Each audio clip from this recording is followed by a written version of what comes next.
എങ്ങനെയാണ് നമുക്ക് തൃപ്പയാറെന്ന് പറയുന്നത്? എങ്ങനെയാണ്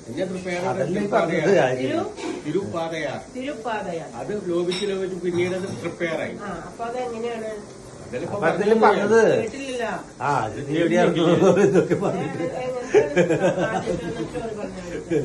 ഇനി ബ്രഹ്മാവിന്റെ ജോലി എന്താ? നമുക്ക് സൃഷ്ടികർത്താവാണ് ബ്രഹ്മാവ്. ആളെപ്പോഴും ഇങ്ങനെ സൃഷ്ടിയിൽ ഇങ്ങനെ മുഴുകിക്കൊണ്ടിരിക്കും, സൃഷ്ടികർമ്മത്തില്. അപ്പൊ ഒരു ദിവസം ശിവശങ്കരൻ പുള്ളിയെ കാണാൻ ചെയ്യുന്നു.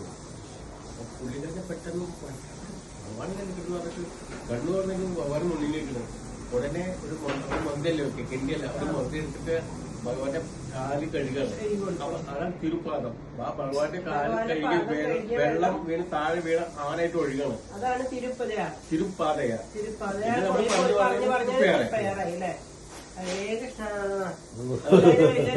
നിങ്ങളവിടെ ഒരു കണ്ടശാങ്കടമുണ്ട്. അതെങ്ങനെയാന്ന്